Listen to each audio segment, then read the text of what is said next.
श्री राम विजय कथासार अध्याय 25 युद्ध पेटले. अंगद लंकेत गेल्यानंतर रावणाला म्हणाला, दशमुखा, अरे या लोकात जन्माला आला आहेस तर सत्कर्म करून जगात कीर्ती मिळव. दुष्कर्म करून स्वतःची अशी दुष्कीर्ती का करून घेतोस? त्याचा उपदेश ऐकून रावण जोरजोराने हसू लागला.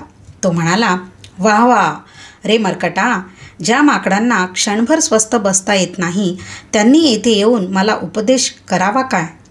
मी किती सद्गुण वाढवावे किंवा नाही ते मी माझे पाहीन. तुला निरोप काय सांगायचा आहे तो सांग.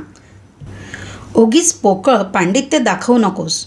अंगद म्हणाला, रावणा, तू प्रभू रामचंद्रांशी जे वैर मांडले आहेस ते सोडून दे. तू चोरासारखी सीता पळवून आणलीस ते तुझ्या आजवरच्या पराक्रमाला तरी शोभते का? तू ज्याचा स्वतःला मोठा भक्त समजतोस तो शिवशंकर कैलासनाथसुद्धा नेहमी रामाचे ध्यान करीत बसतो आणि तू साक्षात त्या रामाशी दावा मांडतोस.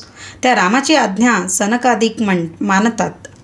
त्याचा शब्द मोडणे कोणासही शक्य नाही आणि त्याची आगळी करून तू जिवंत राहण्याची आशा तरी का धरतोस? त्या रामाचे गुण तुझ्यासमोर मी काय वर्णू?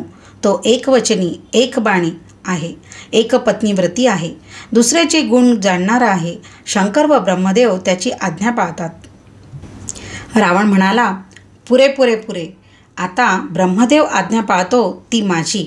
अंगद म्हणाला, दशानना, तुला मी खरेच सांगतो की तू रामाची मैत्री संपादन कर. अजूनही वेळ गेलेली नाही. मोठा अपराध करूनही कोणी रामाला शरण गेले तर तो मोठ्या मनाने क्षमाच करतो. सीतेला आपली मुलगी मान आणि जाऊन ती रामाला पुन्हा अर्पण कर. परभार्येची तुझ्या मनातील अभिलाषा तुझा सर्वनाश करून टाकेल. तू वेद जाणतोस. तुझ्या इतका विद्वान सहसा कोणी आढळणार नाही, राक्षस कुळात तरी नक्कीच नाही. रावण अत्यंत चिडून म्हणाला, तू कोण, कुठला माकड आणि मला अशा तऱ्हेने राजनीती शिकवतोस? तू तो पोरगा तरी कोणाचा? अंगद तो म्हणाला, अरे रावणा, तुझी स्मरणशक्तीसुद्धा कमी झालेली दिसते. मी येताच क्षणी तुला माझी ओळख करून दिली. ज्या वालीने तुला बगलेत धरून 4 समुद्रात स्नान केले व माझ्या पाळण्यावर एक खेने म्हणून तुला बांधून ठेवले तो वाली माझा पिता. कळले का? माझ्या पाळण्यावर तुला टांगून ठेवले होते ते तरी आठवते का? मी तुझ्या दाही तोंडावरचे केस उपटीत असे ते तरी आठवते का अजून तुला? रावण अतिशय लज्जित झाला, तरीही म्हणाला, आणि तू शिष्टाई करायला रामाकडून आला आहेस होय? अंगद म्हणाला, होय, तुझ्या बापाने माझ्या पित्याकडे येऊन गयावया करून तुला सोडवून नेले. तुझ्या डोक्यावरील केसांचे वालीने 5 पाट काढले व तुझ्या तोंडाला काळे फासून तुला लंकेत भिरकावून दिले. याची मनामध्ये आठवण ठेवून बोल. रावणा, सीतेच्या समोर शिवचाप उरावर येऊन तू उताना पडला होतास व सोडवा सोडवा नाहीतर मी मरून जाईन असा मोठा आक्रोश करीत होतास. तेव्हा रामानेच ना ते चाप उचलून तुझा जीव वाचविला. तेव्हा त्याच्यापुढे तुझा काय पाड लागणार आहे? कोट्यावधी राक्षसांना त्याने मारले तरी तू अद्याप शहाणा होत नाहीस. रावण म्हणाला, अरे जा रे, आता मी सर्व देवांना बंदीत घातले आहे. तिथे त्या मानवाची मला काय तमा?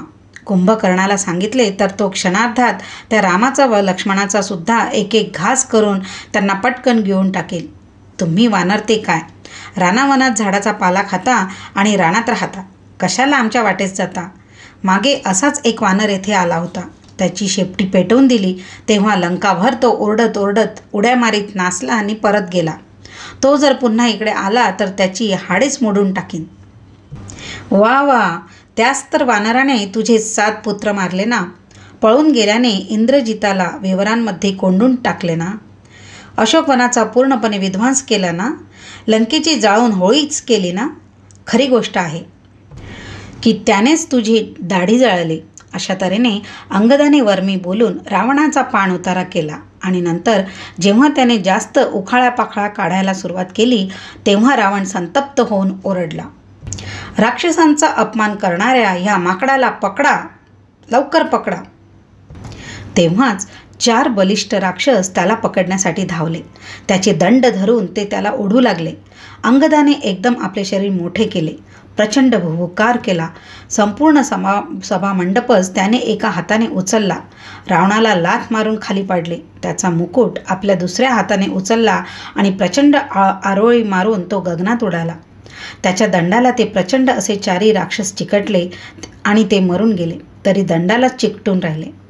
अंगद जो आकाशात उडाला तो भुंगा जसा कमळाकडे झेपावून कमळात जाऊन बसतो तसा वानरसेनेच्या मध्यभागी जाऊन रामाजवळ बसला.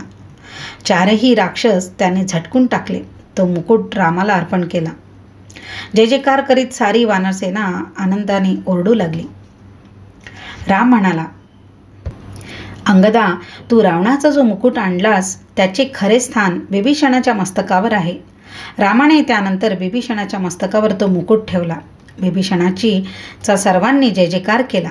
राम अंगदाला म्हणाला, तू जो मंडप घालून उचलून आणलास तो परत नेऊन तेथेच ठेव, कारण विभीषण जेव्हा लंकेचा राजा होईल तेव्हा त्याची सभा उघड्यावर भरणार की काय. अंगदाने तत्काळ तो सभा मंडप उचलला व पुन्हा रावणाच्या सभेमध्ये जाऊन तो होता तसा ठेवून दिला.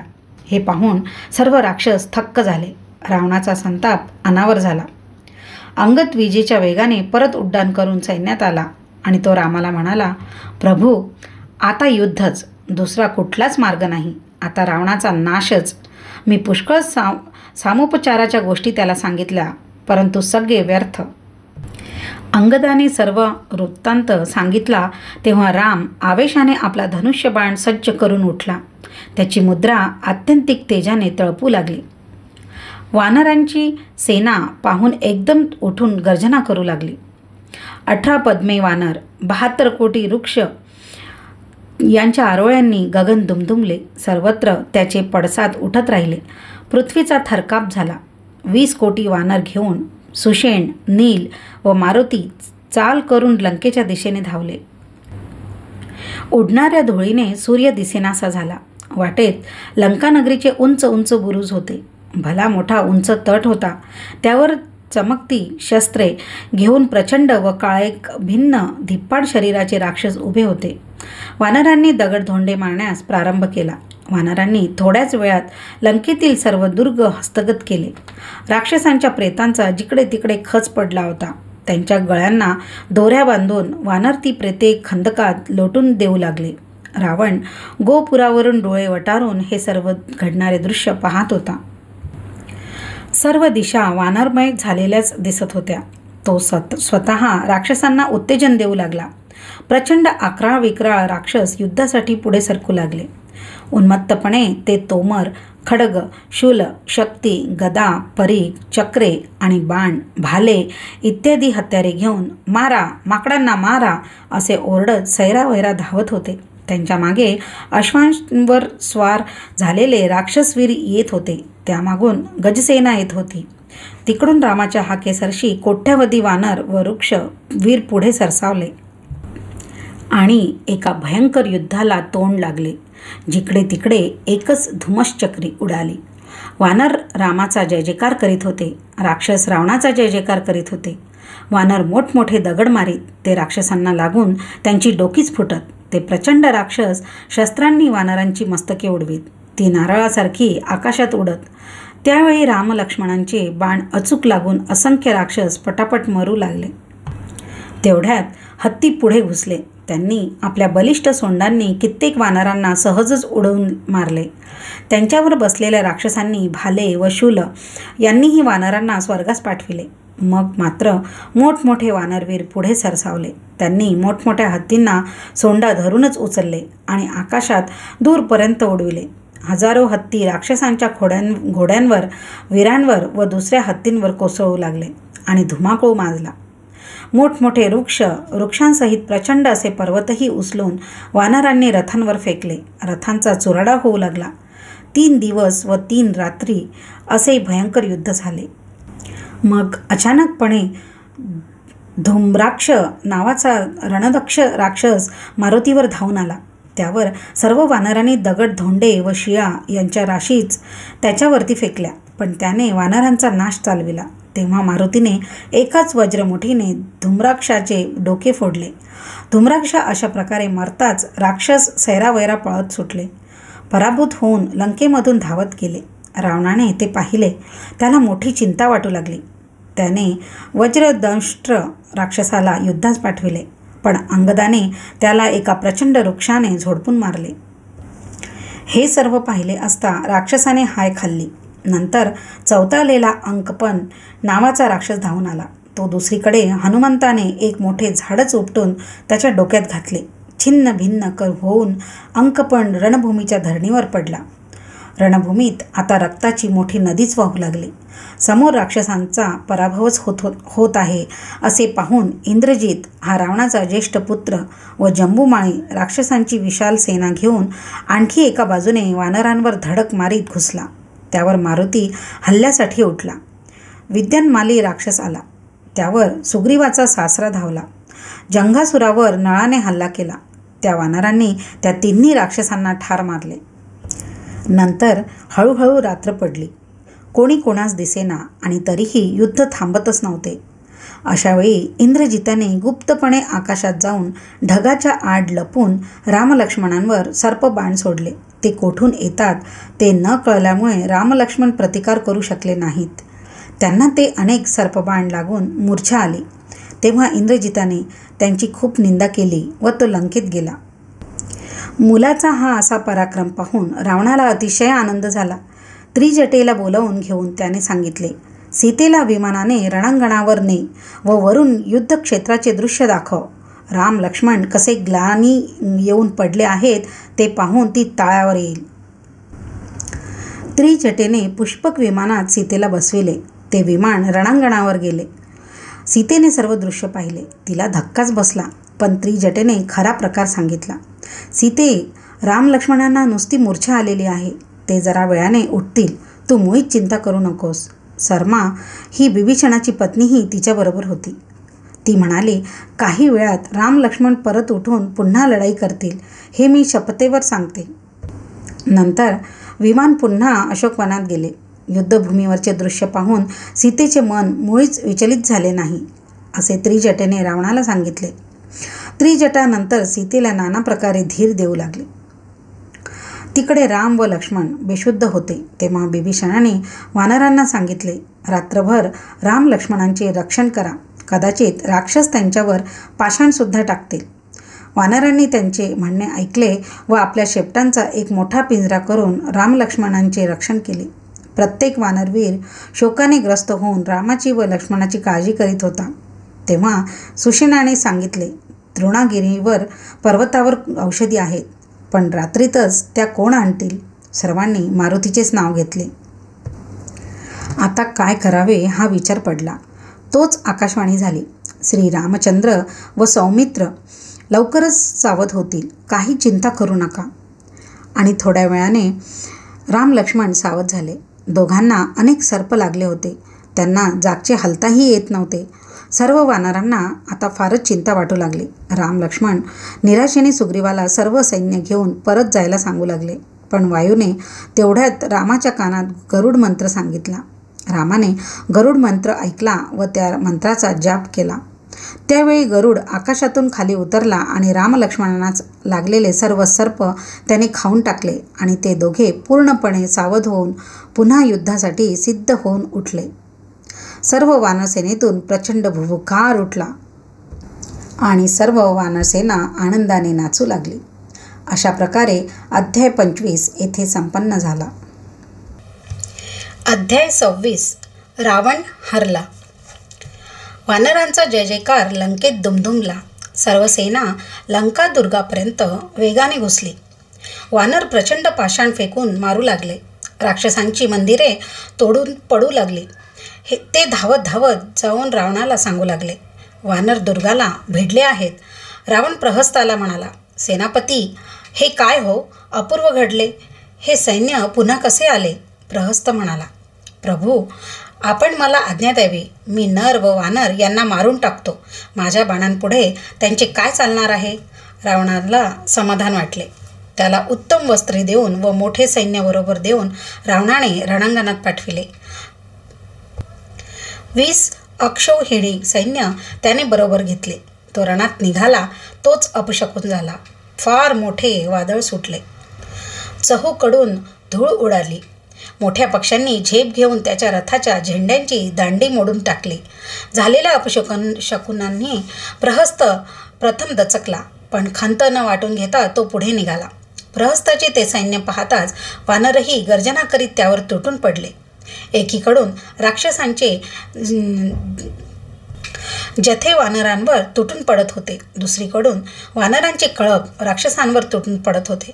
राक्षसांजवळ नाना प्रकारची शस्त्रे होती, तर वानर मोठमोठे दगड व पर्वतखंड उचलून किंवा प्रचंड झाडे उपटून राक्षसांना मारित होते. अचानक प्रहस्ताने रथ अतिशय वेगाने वानरांच्या सैन्यात घुसविला. विभीषणाच्या सांगण्यावरून रामाने नीळ नावाच्या वानराला त्याच्यावर पाठविले. रघुनाथाने त्याला म्हटले, जा, यशस्वी होऊन ये. नीळ एकदम प्रहस्तावर धावून गेला. प्रहस्ताची प्रथम त्याने थोडी कुचेष्टा केली. निळाने एक मोठा पर्वत गरगरत त्याच्यावर फेकला. तो प्रहस्ताने आपल्या एका बाणाने भंगून टाकला. मग नीळ एकामागून एक पर्वत त्याच्यावर फेकू लागला. प्रहस्ता तो प्रचंड पर्वत अंतरिक्षातच भग्न करून टाकला. पण एक प्रचंड वृक्ष जेव्हा निळाने अतिशय चपळाईने प्रहस्तावर मारला, तेव्हा त्याच्या विद्युत वेगाने बाण मारण्यास त्याला उसंतच मिळाले नाही. त्या वृक्षाच्या प्रचंड बुंध्याने त्याचा रथ, घोडे, सारथी व तो स्वतः यांचा चक्काचूर झाला. सेनापती मेला अशी एकच आरोळी राक्षसांच्या सैन्यात उठली. रावणाला या गोष्टीचा फार मोठा अचंबा वाटला. त्याने फार मोठे सैन्य परत जमविले. आपले सर्व पुत्र व नातू यासह स्वतः रणांगणात उतरण्याचे त्याने ठरविले. ते कळताच मंदोदरीला त्याची फार चिंता वाटू लागली. ती रावणाच्या भेटीसाठी त्याच्या दालनात आली. तिच्यासमोर अतिकाय नावाचा तिचा पुत्रही होता. तिच्याबरोबर लोकांची खूप गर्दी होती आणि ती त्यातून वाट काढीतच चालली होती. ती सभास्थानी आली तेव्हा बाकीचे सर्व लोक मानाखाली घालून सभेतून बाहेर आले. तिने प्रथम पतीचे चरणवंदन केले. रावणाने हसून तिचे स्वागत केले. असे अचानक येथे येण्याचे कारण विचारले. मंदोदरी क्षणभर निवांत बसली. मग हळूहळू बोलू लागले. नाथ, सरळ वाट सोडून आडवाटेत मुद्दाम होऊन शिरले की काटेकोटे लागतात, यात काय संशय? नाथ, सर्वांना विरोध करून जो आपले कल्याण व्हावे असे म्हणतो त्याचे कसे कल्याण होणार? वेद व शास्त्र यांच्या विरुद्ध जे आहे त्यातच जो लक्ष घालतो त्याला श्रेय कसे मिळणार? कुशल माणसाने विवेक व चांगली मती यांच्या सहाय्याने शक्यतो अनर्थ टाळावा. परस्त्री व परधन यात जो लक्ष घालीत नाही तोच धन्य होय. नाथ, मदनाचा शत्रू शंकर, त्या शंकराचे तुम्ही भक्त, मग मदनाला का जवळ करता? अशाने तुमच्यावर शंकराचा कोप होईल. माझी एक विनंती आहे, ती तुम्ही आता ऐका. राम हा शंकरांचे दैवत आहे. त्यांच्यापुढे हिरण्यकश्यपूचे काही चालले नाही. सीता पतिव्रता आहे, ती त्या रामापाशीच शोभून दिसते. हीच सीता कालाग्नीची ज्वाला होऊन लंकेची होळी करण्यासाठी येथे आली आहे. तुम्ही प्रल्हादासारखेच रामाला शरण जा आणि सर्वांना होणाऱ्या विनाशापासून वाचवा. पराक्रमाने राम वश होणार नाही, भक्तीनेच तो वश होईल. बळीराजाने सुद्धा भक्तीने त्याला वश केला. नाथ, नका हो स्वतः होऊन आपला सर्वनाश ओढवून घेऊ. मग रावण मंदोदरीला म्हणाला, हे प्रिये, तू बोलतेस तसे घडले आहे, हे खरे आहे, पण मी पुरुषार्थ श्रेष्ठ मानतो. प्रिये, मी रामाला माझा मित्र मानणे कधीच शक्य नाही. माझ्या बहिणीचे नाक ज्याने कापले, खरदूषण यांचे राहण्याचे स्थान त्याने नष्ट केले व त्यांनाही मारले. त्याचा बदला घेण्यासाठी मी आता पराक्रम करून वानरांना मारेन, रामाला नष्ट करीन. माझा पराक्रम तू पाहाच. मी प्रत्यक्ष कैलास पर्वताला हलविला होता, हे तू विसरू नकोस. मंदोदरीने परत काकुळतेने त्याला रणात युद्ध करण्यासाठी जाऊ नये, रामाकडून स्वतः होऊन स्वतःचा सर्वनाश करून घेऊ नये असे परोपरीने विनविले. पण रावणाने तिचे बोलणे बिलकुल मनावर घेतले नाही. मग मंदोदरी रडत रडत आपल्या मंदिरात परत गेली. अंगावर धारण केलेला सर्व शृंगार व सुखसाधने तिने टाकून दिली. मग प्रचंड सैन्य घेऊन रावण रणांगणांकडे निघाला. लंकेची सगळी महाद्वारे सताड उघडी केली. लक्षावधी राक्षस वारुळातून मुंग्या ज्या प्रकारे बाहेर पडाव्यात तसे बाहेर पडले. भयंकर गर्जना होऊ लागल्या. घोडेस्वार तर इतके होते व त्यांचे घोडे इतक्या वेगवेगळ्या जातीचे होते की वानरसेनाही प्रथम त्यांच्याकडे नुसती पाहतच राहिली. सेनेच्या लोंढे दौडत रणांगणावर निघाले. लंकेचे सारे लोक बाहेर पडले. रावणाकडे व त्यांच्या प्रत्येक पुत्रांकडे बोट दाखवून बिभीषणाने सर्वांची नावे रामाला सांगितली. सर्वात मध्यभागी रावण एका मोठ्या रथात धनुष्यबाण घेऊन सज्ज धरून बसला होता. त्याचे प्रखर तेज सर्व सैन्यावर पडत होते. त्याला समोर पाहता सुग्रीवाला पुन्हा आवेश चढला. त्याने एकदम रावणावर एक पर्वतखंड वेगाने फेकला, पण रावणाने 10 बाण मारून तो प्रचंड पर्वत फोडून टाकला. पुन्हा दुसरा डोंगर सुग्रीवाने रावणावर फेकला. त्याचेही रावणाने तुकडे तुकडे केले व 100 बाणांनी सुग्रीवाला घायाळ केले. तोच सर्व वानरांनी त्याला सावरून एकदम शिलाखंड, पर्वत, झाडे यांचा भडीमार रावणावर केला. पण मात्र रावणाने यावेळी तेथे कोणाचे काहीही चालू दिले नाही. त्याने इतके बाण सोडले की वानर तेथून पळून गेले. तेव्हा लक्ष्मणाचे बाहू वीरश्रीने फुरफुरू लागले. तो धनुष्यबाण घेऊन रावणावर बाणांमागून बाण सोडू लागला. मारुतीही हातात पर्वतखंड घेऊन उड्डाण करून रावणावर धावला. मारुती तर रावणाच्या रथावर चढला व त्याला मारुतीने मुठीचा अत्यंत जोरदार ठोसा दिला. रावणाने त्याला उलटी लाथ मारली. मारुती घरकन वर उडाला. तोच नळाने रावणावर परत टाकला. पर्वत उचलून टाकला. रावणाने 5 बाणांनी नळाला घायाळ केले. नळाने ब्रह्मदेवाने त्याला दिलेला मंत्र म्हटला तेव्हा रावणाला हजारो नळ सर्वत्र दिसू लागले. क्षणभरही रावण गोंधळला नाही, पण ब्रह्मास्त्र मंत्रून त्याने तो भ्रम नाहीसा केला. मग नळ एकटाच पुढे झाला व लक्ष्मणही दशमुखावर बाण मारू लागला. त्यांचे भयंकर युद्ध झाले. रावणाने ब्रह्मशक्ती फेकली, ती लक्ष्मणाने वाटेतच अर्धी तोडली, पण अर्धी शक्ती लक्ष्मणाच्या छातीवर लागली. तो मूर्छित होऊन पडला. रावणाने घाईघाईने रथावरून उतरून धावत जाऊन त्याच्या अंगावर मुठीचा ठोसा मारला, पण त्यामुळेच लक्ष्मण सावध झाला व चवताळून पुन्हा रावणावर शरवर्षाव करू लागला. मारुतीने ती वेळ साधून रावणाच्या छातीवर जोरदार लाथेचा दणका दिला. रावण रक्त ओकीत पुन्हा रथावर चढला. तेवढ्यात लक्ष्मणाने एक मोठा बाण सोडला. तो रावणाच्या शरीरातून आरपार पलीकडे गेला. तरीही रावण दटून बाण मारीतच राहिला. तोच मारुतीने रामाला आपल्या खांद्यावर घेतले. रामाने प्रचंड वेगाने व त्वरेने बाण मारण्यास प्रारंभ केला.